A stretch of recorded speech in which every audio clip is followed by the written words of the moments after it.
Still on leadership quotes.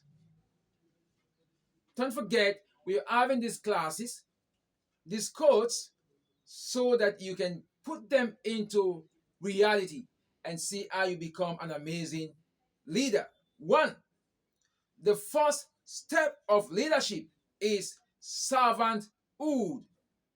That is put forward by John Maxwell. The first step of leadership is servanthood. And that is true. You cannot be a leader if you cannot serve. You need to serve, understand the ethics of servanthood, and that will help you become a true leader. So the first step of leadership is servanthood. Every leader at one time become a servant. Every leader has played the role of servanthood. There's no leader that has not served. If you are a leader who has not gone through serving or servanthood, you will not do well in your leadership. Why? Because you've not enjoyed the beauty of servanthood. So for you to become an architecturally minded leader, you need to serve. You need to serve. So learn to serve. Learn to render service. Yes, for you to become an outstanding leader, you need to serve. Serve in different areas in your church or your religious area, religious body, organization, in the family. Render service in your home, render service in your religious organization, render service even in the school, render service to the society. There are so many of you as leaders. You find it so difficult to keep your environment clean. Keeping your environment clean is a service you're rendering. So learn to serve. Learn to serve. The first step of leadership is servanthood. John Maxwell said that. Solon also put forward this: he who has learned how to obey will know how to command. He who has learned how to obey will know how to command.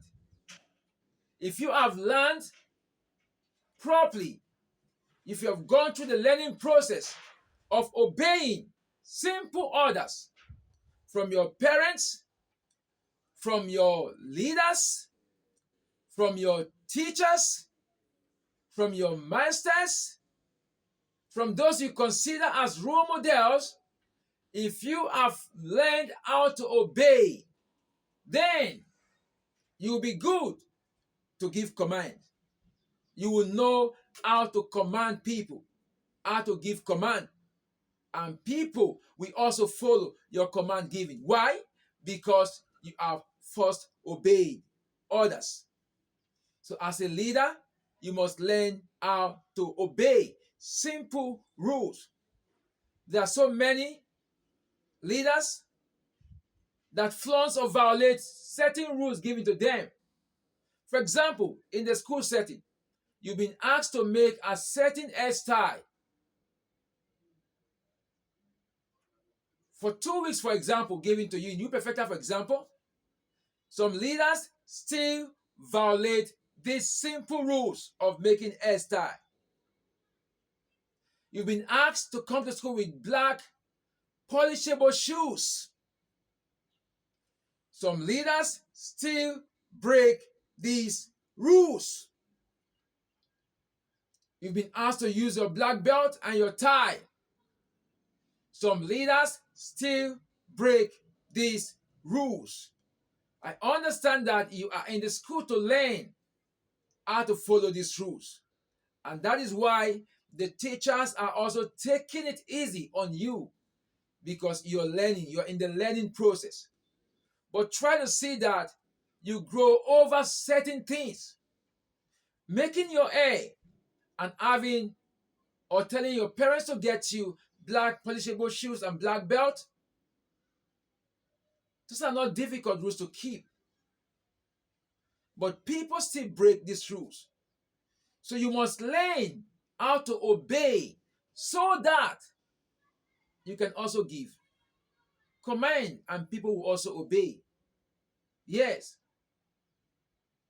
Because if you do not obey, when you are at the peak of also giving out these commands, people will also not obey you. Remember, the world seems to be spherical. It rotates. Or simple orders of karma. Do unto others. The golden rules. The golden rules.